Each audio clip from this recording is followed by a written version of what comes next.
to find out whether I still believe in anything. We're not the same people as we were when we put our first foot down. We've become pilgrims.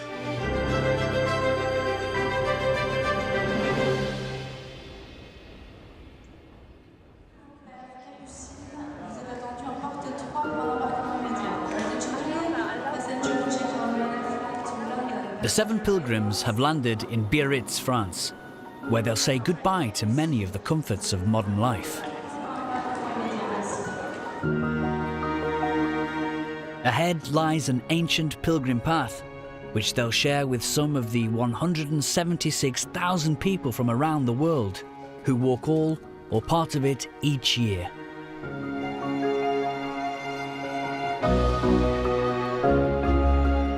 They only have 15 days to cover nearly 800 kilometres, so they'll walk some of the route in sections before tackling all of the final 100 kilometres to the Cathedral of Santiago de Compostela. Some are looking forward to it more than others. Comedian Ed Byrne is a seasoned walker. I am raring to go.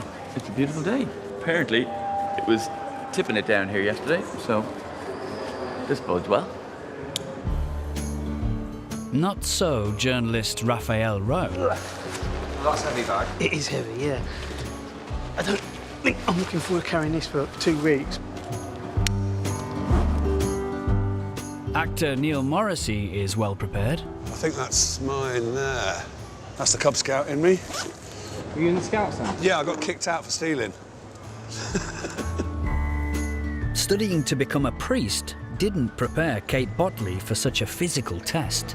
I'm feeling pretty terrified, if I'm honest. This is so far out of my comfort zone.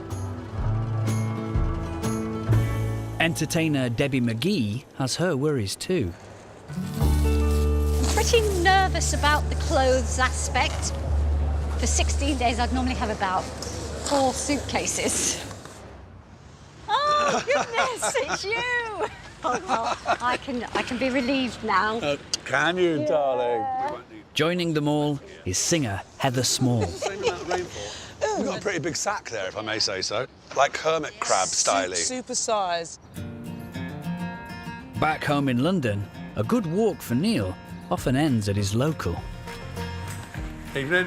Growing up and having Catholicism sort of instilled in you kind of makes you doubt it later on. I have faith in humanity and I have faith in the goodness of people. All right, cheers. But I don't believe in God. But I like the idea of a bit of quiet contemplation in order to consider just how the world is.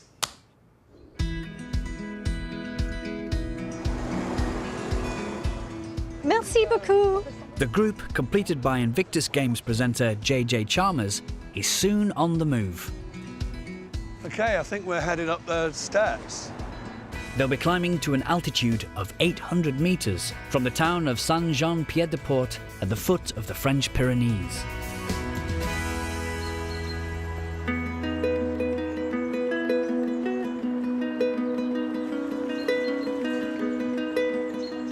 Bonjour. Bonjour, bonjour.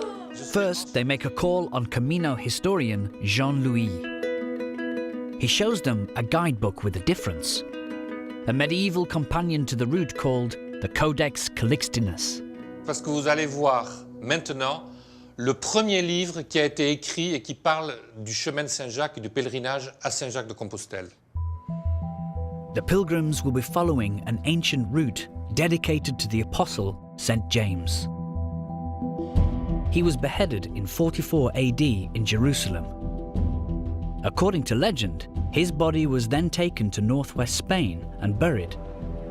His remains were discovered in the 9th century in what is now Santiago de Compostela.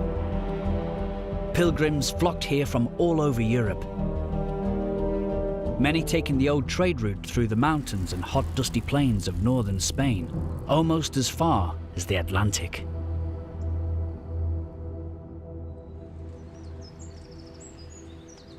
God, I'm out of breath already. We've only done the steps. As a first thing, Yeah, straight into it. Oh, there you go, look. That's the first sign. Oh, that's our first arrow. And it is pointing this way. They'll follow these symbolic waymarkers all the way to Santiago. We always use a seashell in baptism in church. The grooves in the seashell are supposed to represent all the different paths that everyone takes, but they all end up at the same point. Kate has left the role that made her famous, reviewing TV programmes from the comfort of her living room. I find myself in a crossroads as a priest at the moment. I've just come out of full-time parish ministry.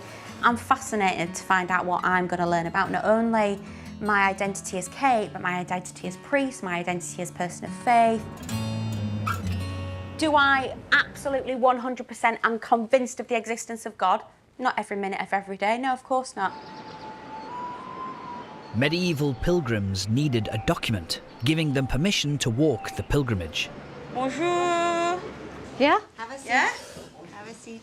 Okay, so the first thing we need to do is to get you started with the passport for Okay. the Compostelo.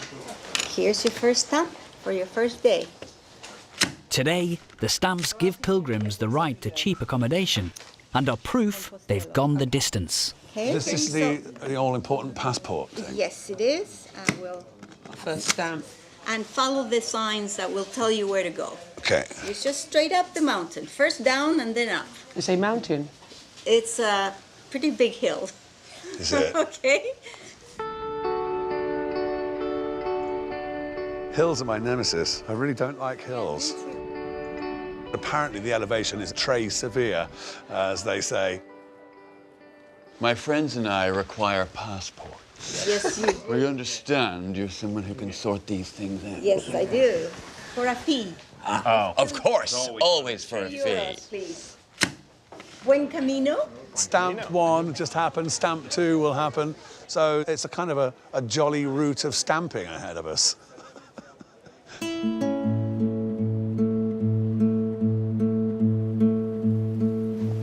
As the group head out of town, the heavens open. I'm going in. You going in? You go in. I'm going to take this opportunity to put the cover on my rookie. The chance to shelter from the rain in a church dating from the 13th century splits the group into two. There's quiet contemplation inside, polite refusal outside, as 3 pilgrims opt to shelter under the entrance gate instead.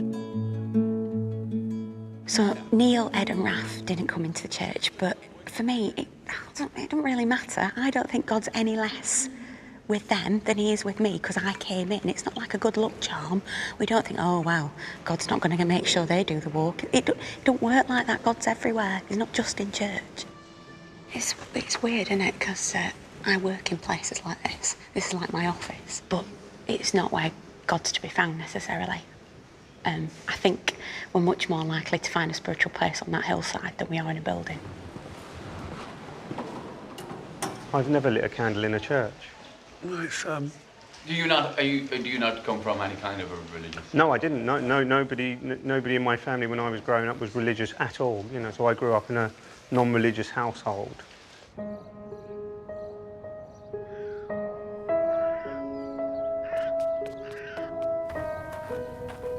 Raphael Rowe, now an investigative journalist, spent 12 years of his young adult life in jail until his conviction was quashed. It was inner strength, not faith, that got him through it. What existed was my belief, my determination in finding the evidence that was going to prove my innocence. There was no God involved. So there was never a moment where I get down on my hands and knees and look up to the top of the cell ceiling and pray to somebody that was not there for me. No, my conviction was overturned by 3 appeal court judges, human beings. I'm going on a pilgrimage journey. It's not religious salvation. I've always seen religion as the root of all evil. It divides people. I don't know what I'm looking for, but I know I will discover and find something about myself every step of the way.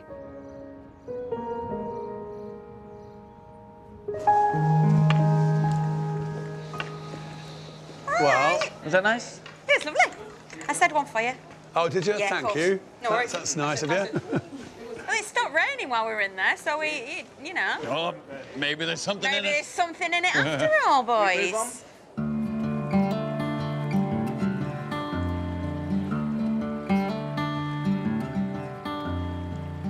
I got rhythm. No. I got you. You hate my singing. No, I don't hate it. You do? I just don't love it. So this must be the junction then. So I think we're probably here. So we'll be going down or up there, which must be that road up there. Over the next 2 days, the group will be crossing the Pyrenees from France into Spain. Starting with today's 7.5-kilometre hike up to 800 metres, where a refuge waits for them, perched on the side of Pic d'Orisson.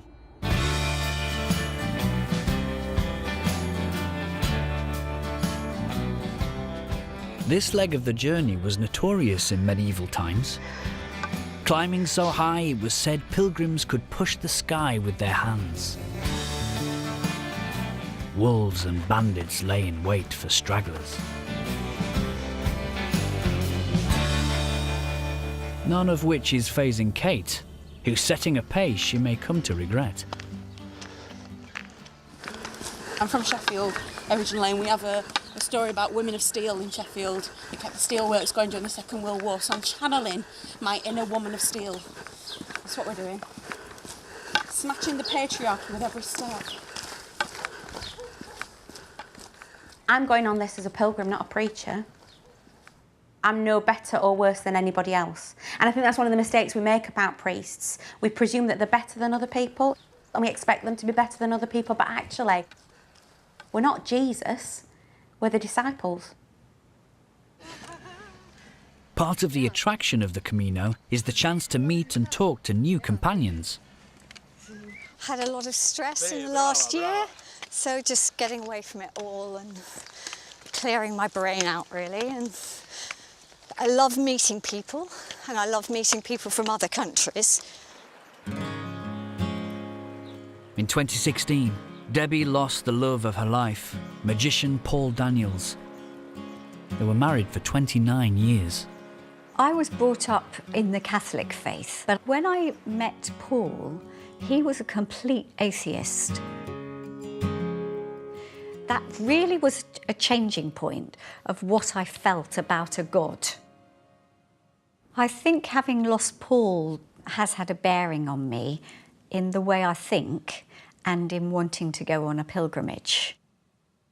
I can talk about Paul a lot, but I can't think about things that we did. I go completely. I'm in a place in my life that I really don't know where I am. I just hope that by the end of the pilgrimage, there will be some sort of enlightenment.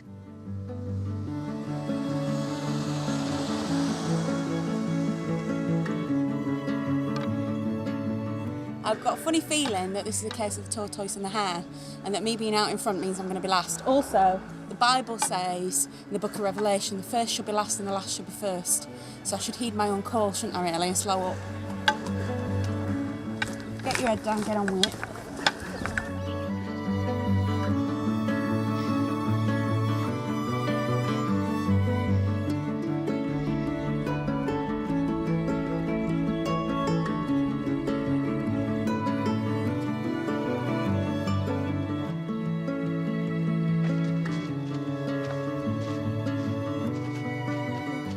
It's 2 in the afternoon.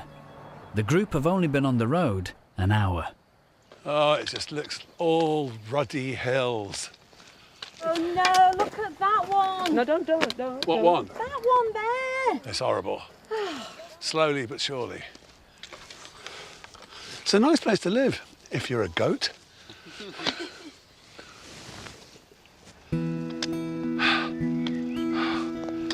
Where's this shit, man?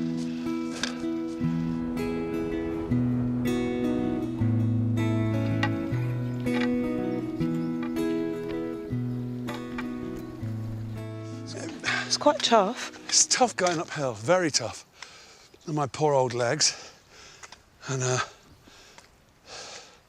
with the pack as well. When you hit a flat bit, it's like landing in heaven, isn't it? You see, you talk about Jesus, you talk about heaven. I know. We will convert you. Look, you've only gone 5K, and there you go. Already, This is your road to Damascus. I'm practically on my knees. I tell you.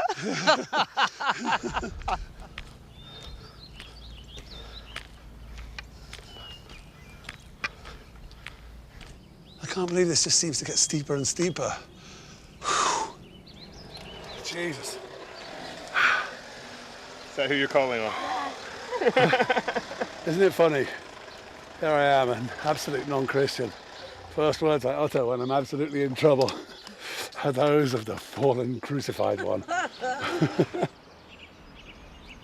It is. It's worth it. Rather lovely. I don't feel closer to God, but I definitely feel closer to death. Parents are Catholics. I suppose growing up and at some points having to go to church and having to have ecumenical discussions, etc., I came to the conclusion when I become of a thinking age that how can there possibly be anything beyond what we know as earthbound people? I couldn't lay my hat in anyone's courtyard and say, this is what I believe, and forget the rest. If the great theological minds of all these various religions couldn't make their minds up, how do they expect me to? Unlike the others, Ed is an experienced hiker and frequently climbs mountains in Scotland. There's a lot of moaning going on. It's like, and I normally am the moany one in any given group.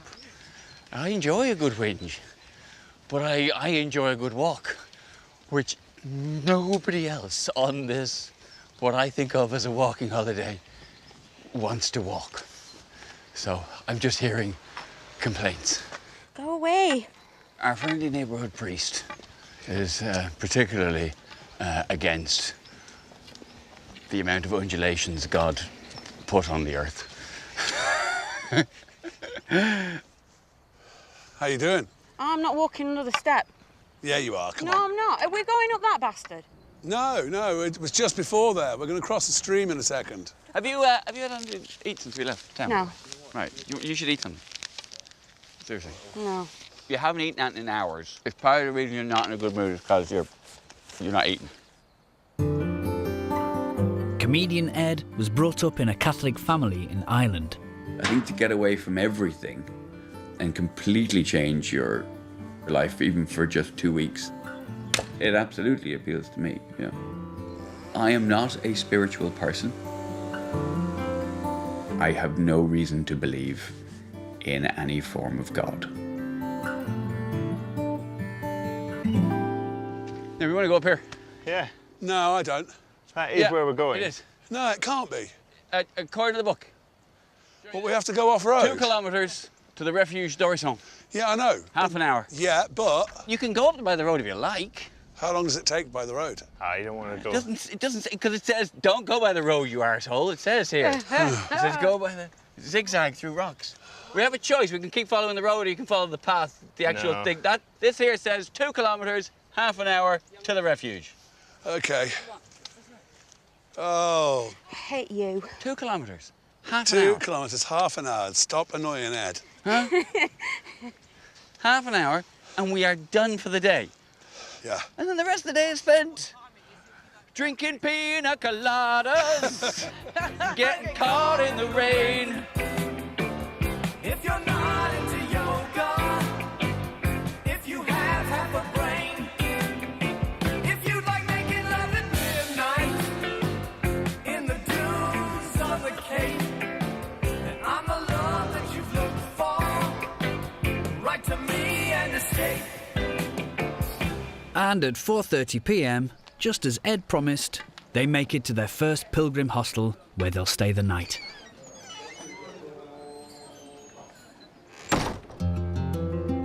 Much of the accommodation on the route is basic. According to the Codex Guide, hostels were a place where pilgrims could refresh.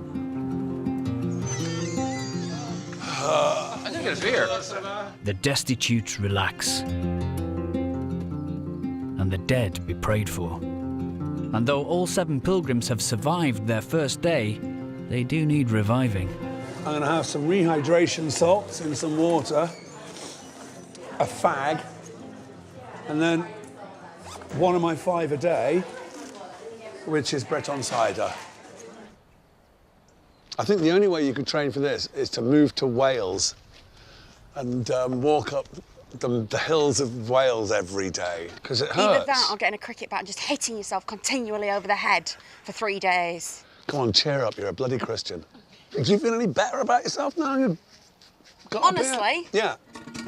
Really? Because you've got to walk up that tomorrow. I know, but listen, I just live in the moment. How do you feel satisfied now, having done the first bit? You sound like a verse in Matthew where Jesus says, don't worry about tomorrow, for tomorrow has enough worries of its own. You see?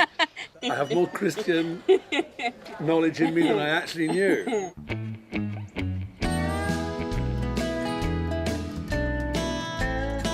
In true pilgrim tradition, the group will be sleeping in a dormitory, on bunk beds. Cell block H springs to mind. There's nothing wrong with that. That is absolutely spot on. That's proper. Well, the top tip I heard was pick a bed away from the loo. Right. Oh, it's got a slat. I was thinking they had a door then. I was going to panic like crazy. This is very peculiar for me, sharing with all these people. I'm sure everybody else is the same, you know. It's something you do when you're young. I don't like the idea of sleeping in a single bed. I don't want to sleep in this single bed. That's my attitude right now. I have not slept in a single bed for 17 years. You haven't lived, mate. Who do you think's a snorer? Somebody did admit snoring. Oh, I reckon Neil Morris is a snorer. I reckon Neil's a snorer. Cheers. Cheers. Cheers. Cheers. Everyone. Well done. Cheers. Wherever they come from in the world, pilgrims are encouraged to reach out to others and create a sense of community along the route. It's a tradition every night here. We ask you to present yourself. Okay? I start. I am Maika to Basque Country. And after you can stand up. And everybody. I'm Neil, and I'm from England. And I'm enjoying this walk so far, even though I'm absolutely shattered. I don't feel at all imbued with godly pilgrimage. I feel imbued with aching bones and sore shoulders. I'm Michael from USA, California, and here with my family, and thank you for having us. You know, glad I've made it one day. Only 14 more to go. I'm JJ, I'm from Scotland, and I've had a lovely day as well. I wish you all welcome. I'm also from Munich, Germany, and I hope I will make it back in time for Oktoberfest. I'm Debbie, I'm from England, and I survived today, so I really enjoyed walking with Raf. I felt we were a really good team. It was quite good, the two of us, and there were a few nice people on the way. And just then when I got here, I felt like we'd really achieved something. Hey, my name's Heather. My feet feel like they've been beaten by hot sticks, but today has been an absolutely wonderful day. And it's been topped by coming on this, and I wanted to feel fellowship and community, and this has been fellowship and community, so I thank you. Nicely put, nicely put. Heather, who sang with M People, hopes the Camino will help her work through issues that trouble her. All my life I've searched for a place to be a spiritual home. Though she considers herself a Christian, she isn't always sure the church is the place for her.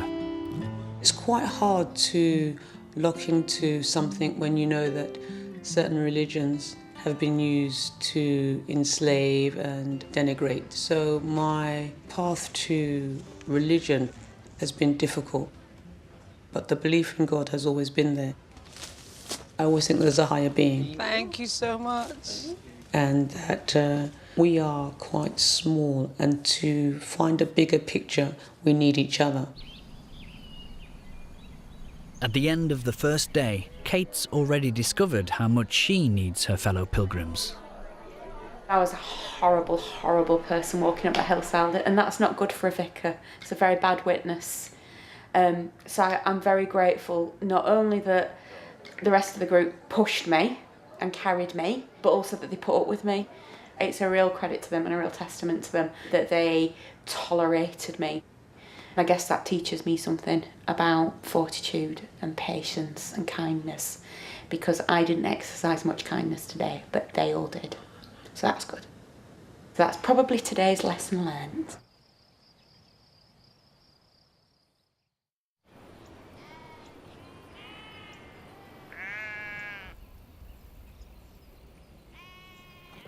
I hardly slept a wink. It was so noisy, and I'm a really light sleeper, and I had earplugs in and everything. So it wasn't the comfiest night for me. I know you roll it from the hooded end. Wish I'd gone camping when I was a kid. You think this is going to defeat me? It's a pretty comfortable bed. And there was only one person snoring, which is exactly the number of people I'm used to hearing snore when I'm at home. Not to diss my wife on national television or anything like that, but I'm used to sharing with someone who snores. I had a dreadful night's sleep. Neil Morrissey was snoring and filling the dormitory with sound that I've only heard when someone's been in the throes of their last minutes of life. Raf, who spent time in some of Britain's toughest prisons, had other reasons to sleep uneasily on his first night. Have a look at that. What do you see there? That's the window. It actually looks like bars. When I was laid on top of this bunk last night and I looked in that direction, that's all I could see. What a comfortable night. Raf was 19 when he was sentenced to life in prison, something he hasn't yet told the others. When I was released, I never slept in a single bed and wouldn't sleep in a single bed. So this is the first time, 17 years later, the very first time that I've spent a night in a single bed, which was a reminder of what I didn't want to be reminded of.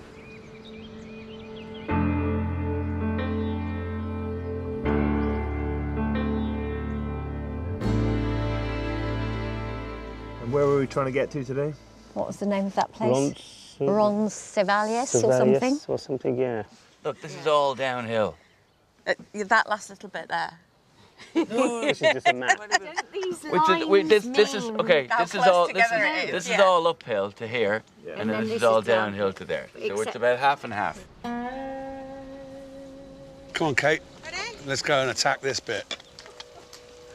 Steady pace.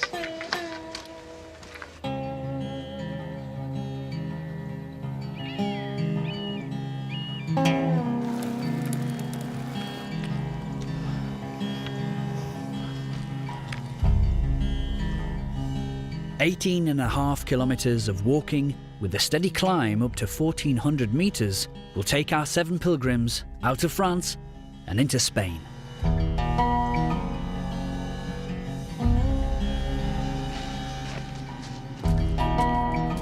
This is a good old pace. I don't think we need to go this quick. My legs are already outrageously tight. That's I'm gonna say that's moan number 1, 3 minutes in. My God, dentists' drills don't whine as much as these people do. They are the moaniest. It's like living with ghosts. Everyone's just moaning.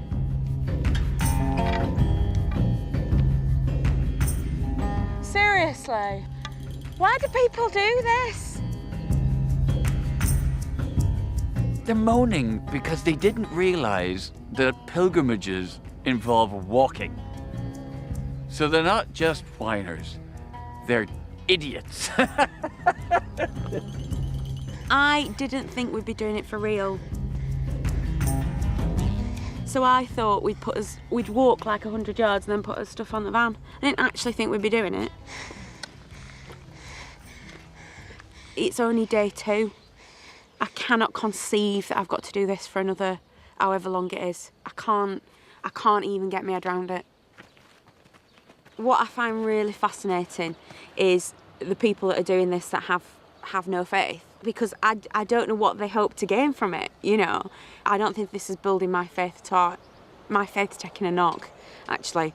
It certainly took a knock yesterday, and this morning I hadn't even done my prayers this morning because I just couldn't face it. Don't want to talk to him. Don't want to talk to anyone, let alone God.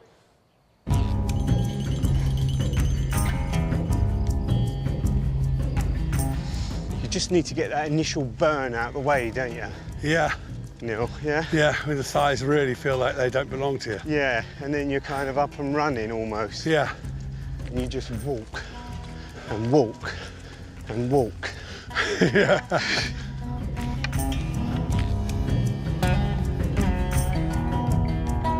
I don't think the whole idea of doing this punishing walk is mumbo jumbo. That would be disrespecting the people who really believe they get something spiritual out of it. But I don't think, in this modern day, God would want you to punish yourself, you know, to feel more spiritually fruitful. I think it's just a hangover from the 12th century before we had cars.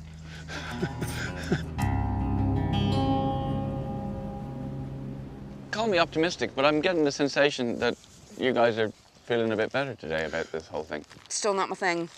Yeah, but I mean... And it hurts. No, I'm not asking it to be your thing. Okay. I'm just saying, are you feeling a little... better about it? I cried most of the way up there. I had a big cry this morning. Well, there you go. That's proof that I'm really not as good at reading people as I thought I was. No. So you seem a lot more positive today. No, I think... Well, I have done a lot of crying. The route is rich in history. In the 8th century, the warrior king Charlemagne came this way as he fought to re-establish Christianity as the dominant religion. Though he suffered a rare defeat at the hands of local forces in Roncesvalles, where the group will sleep tonight. The Codex Guide warns of the local savagery, saying they would not only rob pilgrims, but mount them like donkeys and murder them. I think now is the perfect time to get into a discussion about Christianity versus atheism. While you're completely out of breath and can't speak. I'll do all the talking, Kate. Well, the problem, you see, is when you apply a rigorous amount of logic to the situation. That's the trouble about faith. As a boy, I was an altar boy and took Catholicism very seriously. I look back on the amount of energy and effort and time that I put into something that from the age of 18, 19, I realized was charade. And I resent it. You know, I could have been spending that time learning a language or doing karate, learning how to knit yogurt, as my mother would say. Just doing something, anything that had a more of a real world application.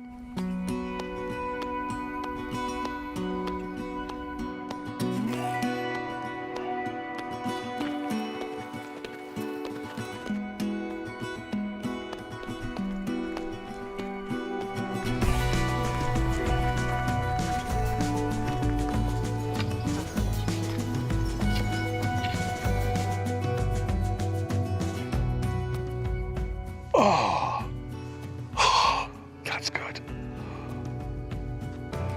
That's not so good. All I'll say is, getting that lovely mountain breeze between your tootsies is something else. And when did Mary ever wear a crown? I seem to remember her not being quite so showy. She's not as beautiful as I thought she would be, the Queen of Heaven. She looks like I feel. A little bit worn round the edges, worse for wear. JJ is the son of a Christian minister, but isn't a regular churchgoer. I can appreciate when I look at that it's a point where people will have definitely come to.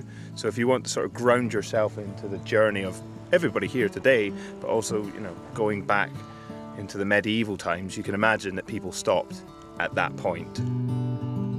The statues, as beautiful as they are, they don't embody faith to me. It's the people that inhabit them. It's the people that stand around looking at the Virgin Mary, because faith and Christianity is a community as far as I'm concerned.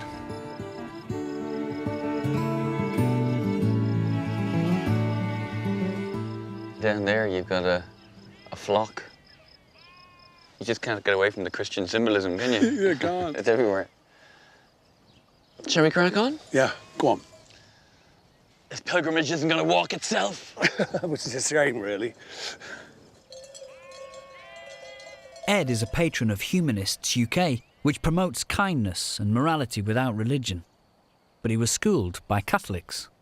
The same people who tell you that the capital of France is Paris, the same people who tell you that 2 and 2 is 4, are also telling you there was a woman called Mary and she was a virgin and she had a baby and it was called Jesus, and it's all being presented as fact.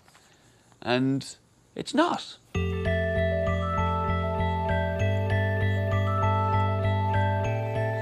It's 3 in the afternoon. The pilgrims have been on the road 6 hours. And the Camino's starting to work its magic on Raf, who doesn't naturally turn to others for help. For most of the walk, at least 10 kilometres, I was kind of on my own. But I did find that solitude that I really enjoy was not getting me to where I needed to go. So I did start talking to people. And when I did start talking to people, the walking became easier. And I fear that that's something I will need to do in order to complete this task. Sharing a moment and a time in a way that I've never done before gives me another tool to deal with my past. 18.5 kilometres done, 8 hours after he set off. Neil finally makes it to the hostel. Today has been probably the most soul-destroying, grueling day I've ever had in my life. And because I didn't prepare, I think walking up to Ali Pali 3 times, isn't really best preparation for walking the Pyrenees. Is that it, do we think? What? Where we're aiming, down there? Yeah. Should we go for it? Yeah.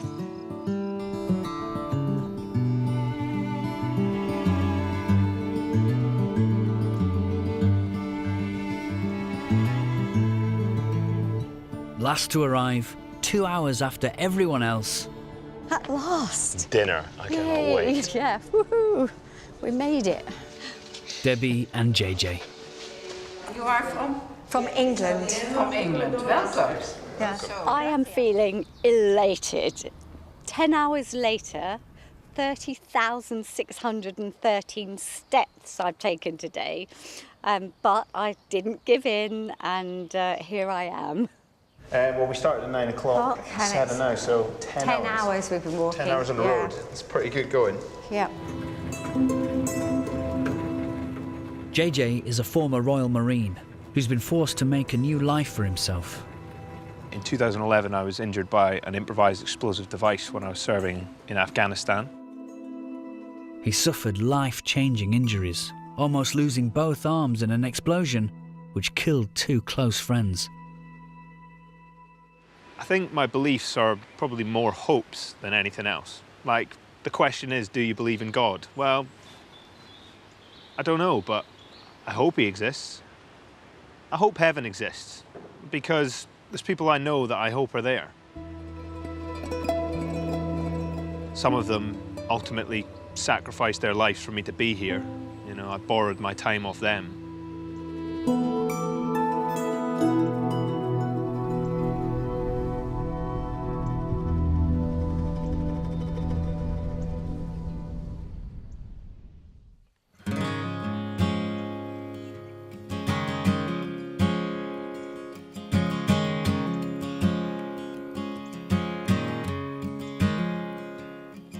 Many people walk the Camino after suffering personal crises.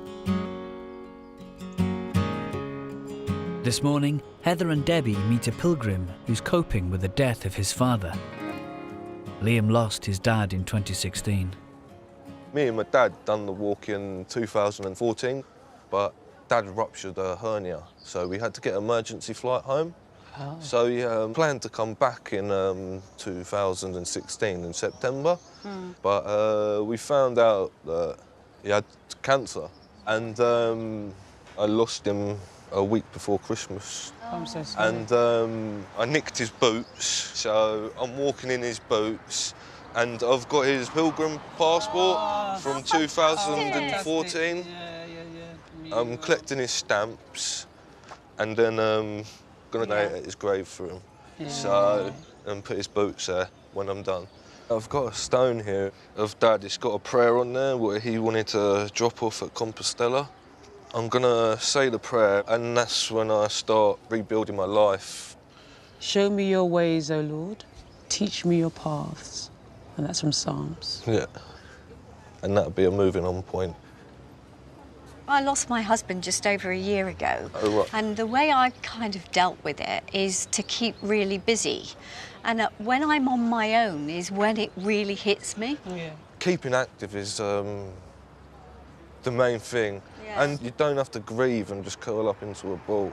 And also, when you know you're losing someone, it's too hard to say the things you want to say because you don't want to cry in front of them. Yeah, exactly. So You've got to stay strong. What do you think doing the pilgrimage at the end of it, how it will help you with your grief?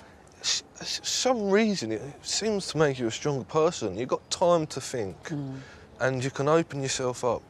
You know, I've found speaking to strangers, you could speak to them today and they're gone tomorrow. You know, and they don't judge you as well. It's just so lovely. Yeah, I can understand that.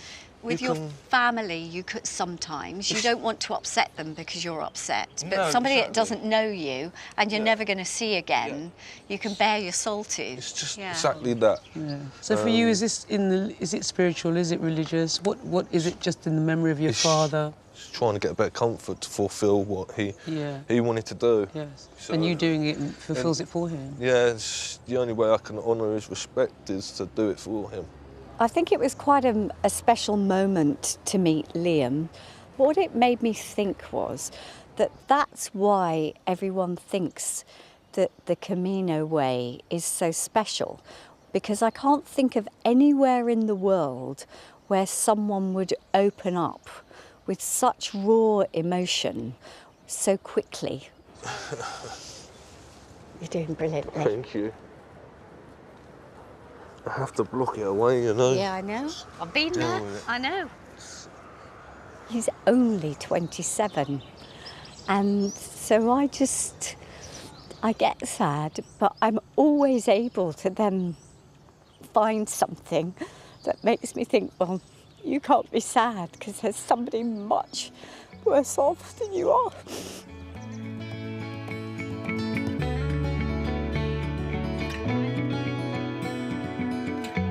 With only 15 days to complete their pilgrimage, the group have got up early and taken a bus to Maruzabal in the province of Navarra.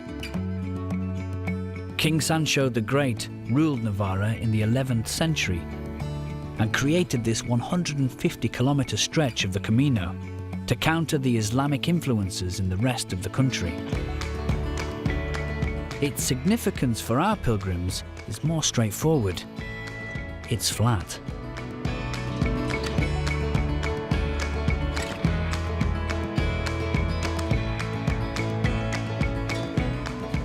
But with the heat relentless, they stopped for a break. Cafe on the left. And Raf is ready to share his life story about his time in prison.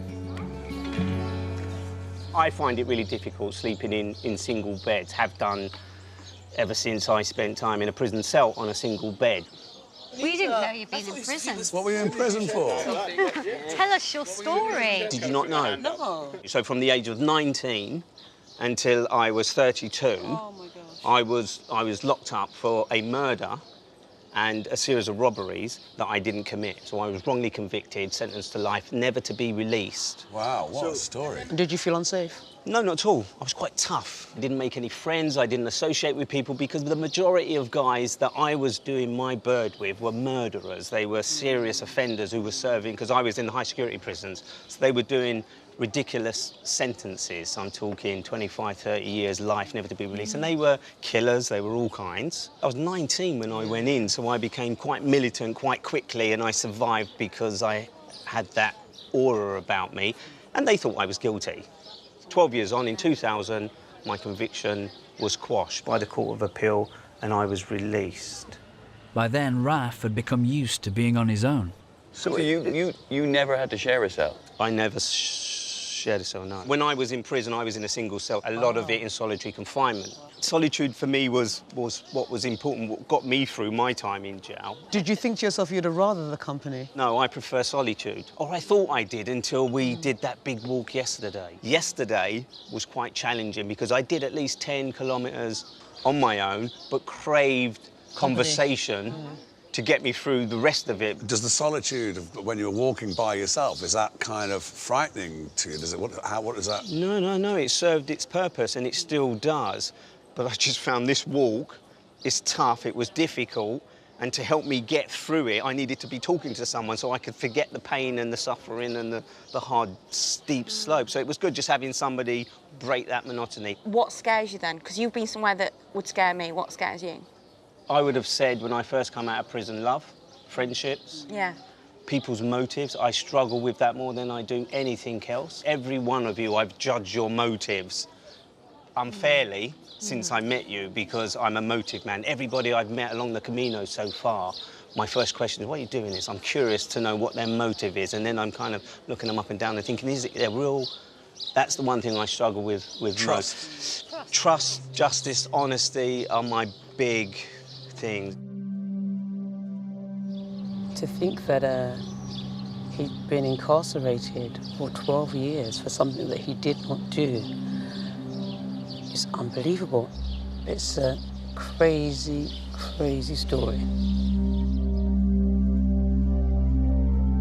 To have your entire 20s stolen from you over something you didn't do, it would be pretty rough.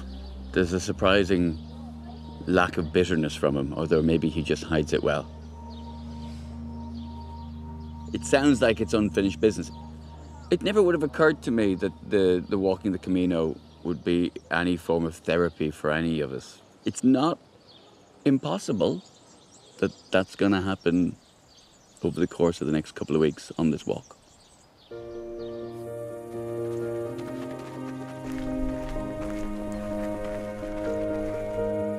As the heat of the day becomes oppressive, It's 31 degrees.